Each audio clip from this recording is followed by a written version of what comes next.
OG2 నుంచి ఒక update. పని మొదలైంది అనేది చెప్పడం కోసం చేసినటువంటి ప్రయత్నం.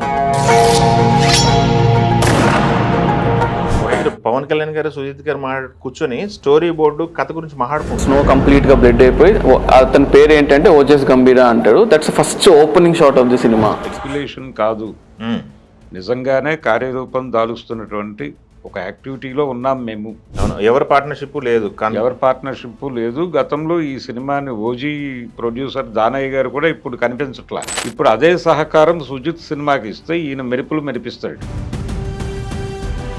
అఫ్కోర్స్ ఆ సినిమాలో దాంతో ఫ్యాన్స్ ఆకలి ఎప్పటి నుంచి ఉన్న ఆకలి అయితే తీరింది కొంత. అంటే తను కూడా సినిమా రిలీజ్ అయ్యే టైంలో కనిపించిన పవన్ కళ్యాణ్కి, రిలీజ్ అయిన తర్వాత వాళ్ళు సక్సెస్ మీట్లో కనిపించిన పవన్ కళ్యాణ్కి చాలా తేడా ఉంది. And that English observation is called out cider sir.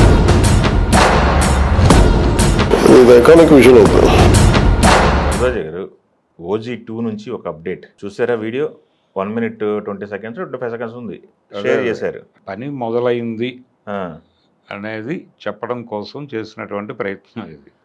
Pawan Kalyan గారు, సుజిత్ గారు కూర్చొని స్టోరీ బోర్డు కథ గురించి మాట్లాడుకుంటున్నారు. అదే అంటే మేము పనిలో ఉన్నాము, పని మొదలవుతోంది అని ప్రపంచానికి చెప్పాలనుకున్నారు. ఇది స్పెక్యులేషన్ కాదు, నిజంగానే కార్యరూపం దాలుస్తున్నటువంటి ఒక యాక్టివిటీలో ఉన్నాం మేము అనేది ప్రపంచానికి చెప్పారు ఇద్దరూ కలిసి. ఈ చెప్పడం అనేది అవసరమే. నిజానికి ఈ ఫోటో ఇంతకు ముందు కూడా బయటకు వచ్చింది, వాళ్ళిద్దరూ కలిసి కూర్చున్న ఫోటో. ఫోటో వచ్చింది, ఇప్పుడు వీడియో. ఇప్పుడు అధికారికంగా వాళ్ళు కన్ఫర్మ్ చేశారు.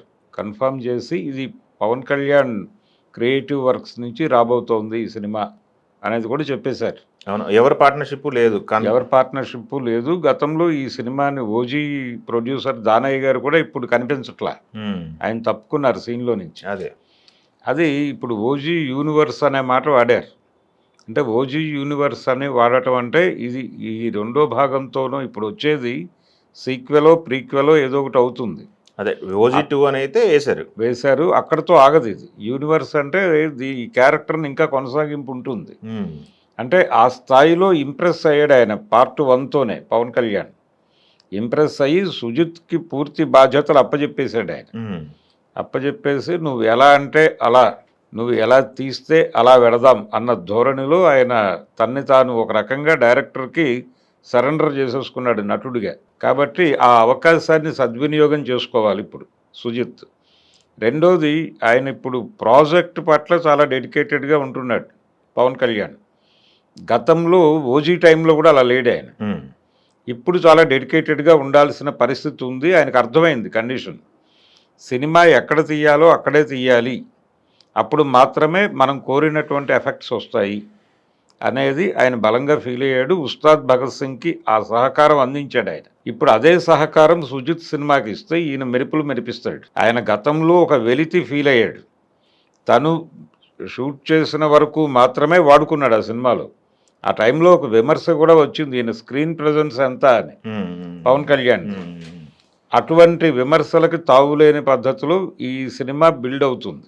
అఫ్కోర్స్ ఆ సినిమాలో దాంతో ఫ్యాన్స్ ఆకలి ఎప్పటి నుంచి ఉన్న ఆకలి అయితే తీరింది కొంత. అంటే తను కూడా సినిమా రిలీజ్ అయ్యే టైంలో కనిపించిన పవన్ కళ్యాణ్కి, రిలీజ్ అయిన తర్వాత వాళ్ళు సక్సెస్ మీట్లో కనిపించిన పవన్ కళ్యాణ్కి చాలా తేడా ఉంది. అంటే ఆయన్ని కూడా ఛార్జ్ చేసింది, ఇది ఛార్జ్ చేసింది, ఆ ప్రభావం కనిపించింది.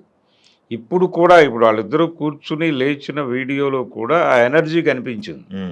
అందుకని అంతగా డెడికేట్ అయి ఉన్నాడు ఆయన ఆ ప్రాజెక్ట్ వైపు.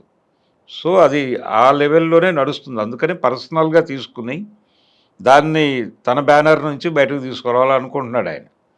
అంటే ఒక నటుడు నడుస్తున్నటువంటి ప్రాజెక్ట్ మీద కాన్ఫిడెన్స్ వచ్చి దాన్ని తన ప్రాజెక్టుగా మార్చుకోవటం అనేది అతనికి ఆ ప్రాజెక్టు పట్ల ఉన్నటువంటి ఇంట్రెస్ట్ని తెలియజేస్తుంది. ఇది గతంలో కూడా అలాంటి సందర్భాలు జరిగాయి. కొంతమంది హీరోలు కొన్ని సినిమాల్లో నటిస్తూ సడన్గా భాగస్వాములుగా మారిపోయిన సందర్భాలు చూసాం మనం. ఇప్పుడు ఇదే జరుగుతోంది. దానయ్య గారి పక్కకి వెళ్ళిపోయి పవన్ కళ్యాణ్ చేతుల్లోకి ప్రాజెక్ట్ వచ్చేసింది, ప్రాజెక్టు యూనివర్స్. అయితే ఇక్కడ ఇంట్రెస్టింగ్ టాపిక్ ఏంటంటే ఎవరిని పట్టుకొస్తారు ఈ ప్రాజెక్ట్లోకి. ఇంకో క్యారెక్టర్ ఉంటుంది, ఇంకో బలమైన పాత్ర ఉంటుంది, ఆయన తండ్రి పాత్ర.